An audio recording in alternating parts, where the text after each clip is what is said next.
बिहार में अभी गृह मंत्रालय सम्राट चौधरी के पास है और सम्राट चौधरी गृह मंत्रालय संभाल रहे हैं। नीतीश कुमार के पास 2 दशकों से था, लेकिन इस बार बीजेपी को अच्छी सीटें आई और बीजेपी ने नीतीश कुमार से गृह मंत्रालय ले लिया। लेकिन बिहार के नालंदा जिले में एक बहुत बड़ी वारदात हुई। सम्राट चौधरी रोज अधिकारियों के साथ मीटिंग कर रहे हैं, पुलिस के साथ मीटिंग कर रहे हैं और आरजेडी भी इस पर सवाल खड़े कर रही है। आरजेडी ये पूछ रही है कि अगर आप सदन में बोलते हैं कि जंगल राज था, अपराधियों में डर नहीं था, तो अब भी तो डर नहीं है। ये बातें आरजेडी पूछ रही है। लेकिन नालंदा जिले में एक बहुत बड़ा कांड हुआ है। नालंदा जिले में सम्राट चौधरी को अपराधियों ने खुलेआम चुनौती दे डाली है। आपको पता होगा दोस्तों कि नीतीश कुमार अगर जिसको एक बहुत बड़ी जिम्मेदारी देते हैं और अगर उस जिम्मेदारी को वो ठीक से नहीं निभाता है तो नीतीश कुमार उसको वापस लेने में भी सक्षम रहते हैं। अब देखिए पूरी खबर क्या है, आपको विस्तार से बताती हूँ। नालंदा के कराय परसुराय थाना क्षेत्र के गालिमपुर गांव से एक दिल दहला देने वाली घटना सामने आई है। बुधवार यानी कि 17 दिसंबर की दोपहर एक बेटे ने अपनी मां की गोली मारकर हत्या कर, बेटा नाबालिग बताया जा रहा है और गोली मारने के बाद वहां मौके से भाग गया। महिला की पहचान गालिमपुर गांव निवासी राजा राम की 45 वर्षीय पत्नी मुन्नी देवी के रूप में की गई है।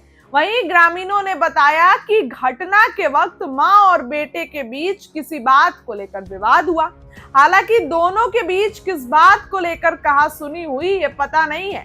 गोली की आवाज सुनकर ही आसपास के लोग पहुंचे और घटना के बाद आरोपी बाइक से फरार हो गया। इसके बाद लोगों ने इसकी जानकारी पुलिस को दी।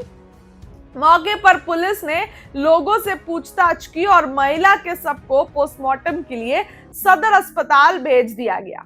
वहीं उधर मामले की गंभीरता को देखते हुए हिलसा डीएसपी शैलजा के नेतृत्व में स्थानीय थाना की पुलिस के साथ मौके पर एफएसएल की टीम भी पहुंची, साक्ष्य को एकत्रित किया। यह बात भी सामने आई कि आरोपी नशा करता था, अक्सर पैसे को लेकर मां से वो झगड़ा करता था।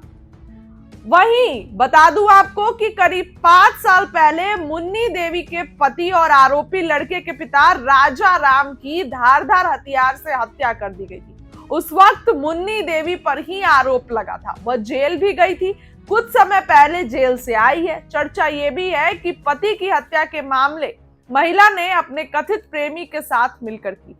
इसके बाद मां बेटे में रिश्ता ठीक नहीं था। इन सारे एंगल से भी पुलिस जांच कर रही है। वहीं हिलसा डीएसपी शैलजा ने बताया कि प्रारंभिक जांच में ग्रामीणों से पता चला है कि पैसे को लेकर विवाद हुआ। उन्होंने कहा कि मामले में हर पहलू की जांच की जा रही है। एफएसएल की टीम ने घटना स्थल से अहम साक्ष्य जुटाए हैं। आरोपी नाबालिग है, उसे जल्द पकड़ा जाएगा। बिहार में तमाम बातें हैं, तमाम चीजें हो रही हैं और अगर यही हमेशा विपक्ष को ये कहा जाता है कि आपके समय में था ये तो जंगल राज था, तो अभी भी वही देखिए कहीं कहीं से जो है घटना इस तरीके से निकल कर आती है जो ये दिखा रहा है। और ये तो एक घटना मैंने बताई, आए दिन बिहार में इस तरीके की चीजें जो है वो खुलकर सामने आ रही है। फिलहाल पुलिस मामले की जांच कर रही है और मामला जो है वो खंगाला जा रहा है। इस खबर के लिए इतना ही। बहुत बहुत इस बार गृह विभाग का काम किया, सब माफिया को ठीक करना मेरा काम है। मेरे पास कोई दूसरा काम, मेरे पास एक ही काम है साथी, बिहार में ऐसा इलाज करना है, बिहार में नीतीश कुमार का सुशासन पूर्ण रूप से स्थापित करने का काम करना है। आजकल मैं थोड़ा सफाई अभियान चला, सफाई चल रहा है था, आगे भी सफाई करना है। अभी तो रोड का सफाई हो रहा, एक जगह पर रही है ना, एक जगह। और यदि आपको लगता हो किसी अपराधी ने और किसी माफिया ने कोई सरकारी जमीन को अतिक्रमण किया है, आप आवेदन दीजिए, 24 घंटे में उसको ध्वस्त कर देंगे, तो बचा नहीं सकता। इसलिए हमारा काम है सुशासन स्थापित करना और बिहार में उद्योग का जाल बिछाना। हमारा बिहार का बच्चा अब बाहर नहीं जाएगा और इसी के लिए आपने 30 साल के बाद कितना कंप्लीट मेजोरिटी से नीतीश कुमार जी और मोदी जी पर भरोसा करके कंप्लीट मेजोरिटी देने का काम किया। हम आपको स्पष्ट करते हैं, अगले 5 वर्षों में बिहार की ऐसी स्थिति बनाना है, बिहार का कोई बच्चा रोजगार करने के लिए बिहार के बाहर नहीं जाए, इसी बिहार में उसको नौकरी देने का काम किया। और आज तक मैंने हमारी बहनों की सुरक्षा के लिए विशेष चिंता किया, चाहे वो गर्ल्स स्कूल हो या महिला कॉलेज हो। साथी, हम लोगों ने उसके लिए भी पूर्ण रूप से सुरक्षा देने का फैसला किया और कोई भी उसको छेड़खानी नहीं कर सकता, क्योंकि कोई हमारी बहनों को यदि छेड़ता है उसके लिए जगह गया जी के जेल में है, उसके लिए बाहर नहीं हो सकता। इसलिए पूर्ण रूप से सुशासन की व्यवस्था करना है।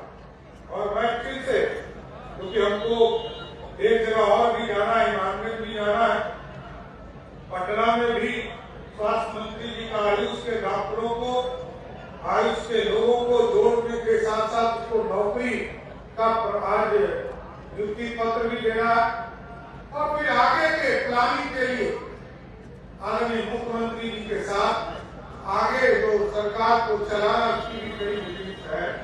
लेकिन मैं फिर से महाबोधि मेडिकल कॉलेज और हॉस्पिटल बनाने के लिए राजेश जी और उनके पूरे परिवार को बधाई देता हूं और स्पष्ट करता हूं कि अब अपराधी किसी भी कीमत पर आपको तंग नहीं करेगा और ये इलाका नक्सल इलाका माना जाता है। और आदरणीय गृह मंत्री जी ने कहा, आदरणीय प्रधानमंत्री जी ने कहा 31 मार्च 2026 तक नक्सल मुक्त बनाना है, तो 5-6 लोग बचे हैं। अगले 3 महीने में उन तमाम नक्सली को या तो जेल के अंदर पहुंचा दूंगा और नहीं तो पिंड का स्थान तय है वहां भी पहुंचाने का काम। कोई अपराधी बचना नहीं चाहिए। बिहार में सुशासन स्थापित करेगा, इसलिए हर मुक्त बिहार सुशासन स्थापित करने का काम लगातार चल रहा है। सुशासन स्थापित करेगा, इसलिए हर मुक्त बिहार सुशासन स्थापित करने का